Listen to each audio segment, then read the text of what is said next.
सभी भक्तजनों को जय श्री कृष्ण। श्री सुखदेव जी आगे कहते हैं, परीक्षित, वे मन ही मन सोचने लगी कि कोई तपस्वी तो है, परंतु उन्होंने क्रोध पर विजय नहीं प्राप्त की है। किन्हीं में ज्ञान तो है, परंतु वे पूरे अनासक्त नहीं है। कोई है तो बड़े महत्वशाली, परंतु वे काम को नहीं जीत सके हैं। किन्हीं में ऐश्वर्य भी बहुत है, परंतु वह ऐश्वर्य ही किस काम का जब उन्हें दूसरों का आश्रय लेना पड़ता है। किन्हीं में धर्माचरण तो है, परंतु प्राणियों के प्रति वे प्रेम का पूरा बर्ताव नहीं करते। त्याग तो है, परंतु केवल त्याग ही तो मुक्ति का कारण नहीं है। किन्हीं में वीरता तो अवश्य है, परंतु वे भी काल के पंजे से बाहर नहीं है। अवश्य ही कुछ महात्माओं में विषयासक्ति नहीं है, परंतु वे तो निरंतर अद्वैत समाधि में ही तल्लीन रहते हैं। किसी ऋषि ने आयु तो बहुत लंबी प्राप्त कर ली है, परंतु उनका शील मंगल भी मेरे योग्य नहीं है। किन्हीं में शील मंगल भी है, परंतु उनकी आयु का कुछ ठिकाना नहीं। अवश्य ही किन्हीं में दोनों ही बातें हैं, परंतु वे अमंगल वेश में रहते हैं। रहे एक भगवान विष्णु, उनमें सभी मंगलमय गुण नित्य निवास करते हैं, परंतु वे मुझे चाहते ही नहीं। इस प्रकार सोच विचार कर अंत में श्री लक्ष्मी जी ने अपने चिर अभिष्ट भगवान को ही वर के रूप में चुना, क्योंकि उनमें समस्त सद्गुण नित्य निवास करते हैं। प्राकृत गुण उनका स्पर्श नहीं कर सकते और अणिमा आदि समस्त गुण उनको चाहा करते हैं, परंतु वे किसी की भी अपेक्षा नहीं रखते। वास्तव में लक्ष्मी जी के एकमात्र आश्रय भगवान ही हैं। इसी से उन्होंने उन्हीं को वरण किया।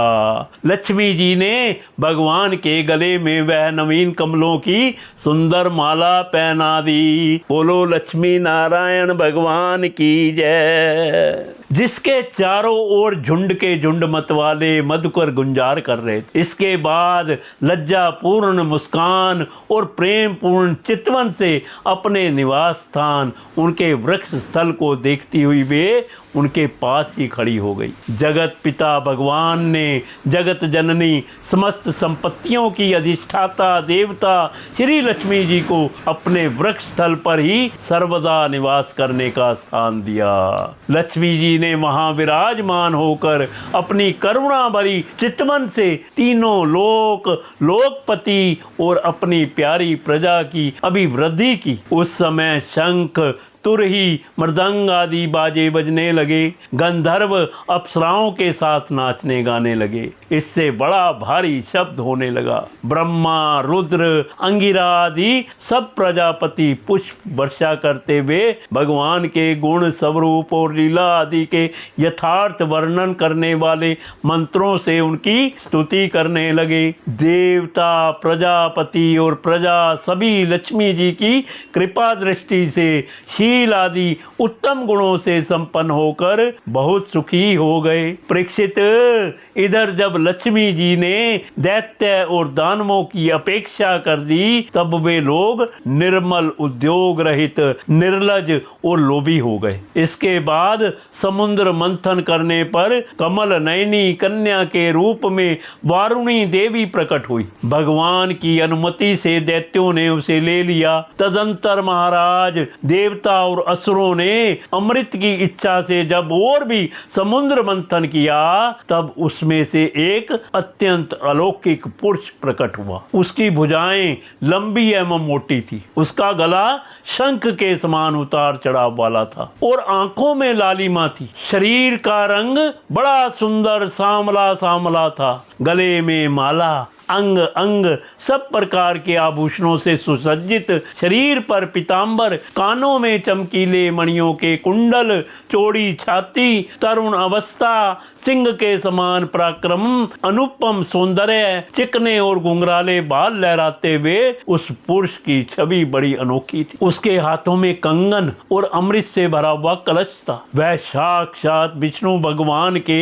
अशांश अवतार थे। वे ही ही आयुर्वेद के परवतर्क और यज्ञ भोक्ता धन्वंतरी के नाम से सुप्रसिद्ध हुए। जब दैत्यों की दृष्टि उन पर तथा उनके हाथ में अमृत से भरे हुए कलश पर पड़ी, तब उन्होंने शीघ्रता से बलात् उस अमृत के कलश को छीन लिया। वे तो पहले से इस ताक में थे कि किसी तरह समुद्र मंथन से निकली हुई सभी वस्तुएं हमें मिल जाएं। जब असुर उस अमृत से भरे कलश को छीन ले गए, तब देवताओं का मन विषाद से भर गया। अब वे भगवान की शरण में आए। उनकी दीन दशा देखकर भगवत वात्सल भगवान कल्पतरु उनकी दीन दशा देखकर भक्त वात्सल कल्पतरु भगवान ने कहा, देवताओं तुम लोग खेद मत करो, मैं अपनी माया से उनमें आपस की फूट डालकर अभी तुम्हारा काम बना देता हूँ। परीक्षित, अमृत लोलुप दैत्यों में उसके लिए आपस में झगड़ा खड़ा हो गया। सभी कहने लगे, पहले मैं पीऊंगा,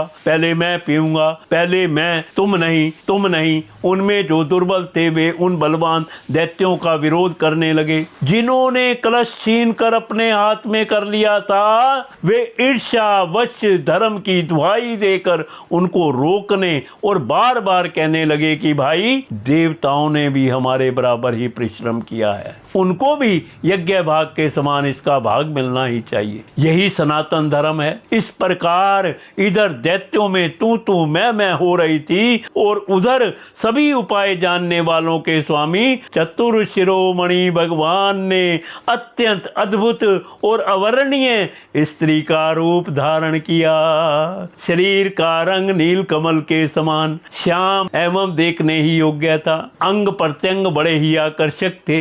दोनों कान बराबर और कर्ण फूल से सुशोभित थे। सुंदर कपोल, ऊंची नासिका और रमणीय मुख, नई जवानी के कारण स्तन उभरे हुए थे और उन्हीं के भार से कमर पतली हो गई थी। मुख से निकलती हुई सुगंध के प्रेम से गुनगुनाते हुए भौर उस पर टूट पड़ते थे, जिससे नेत्रों में कुछ घबराहट का भाव आ जाता था। अपने लंबे केश पाशों में उन्होंने खिले हुए बेले की पुष्पों की माला गूंद रखी थी। सुंदर गले में कंठ के आभूषण और सुंदर भुजाओं में बाजूबंद सुशोभित थे। इनके चरणों के नुपुर मधुर ध्वनि से रुन झुन कर रहे थे और स्वच्छ साड़ी से ढके नितम द्वीप पर शोभायमान करदनी अपनी अनूठी छटा छिटका रही थी। अपनी सलज मुस्कान, नाचती हुई तिरछी भौएं और विलास भरी चितवन से मोहिनी रूपधारी भगवान दैत्य सेनापतियों के चित्त में बार बार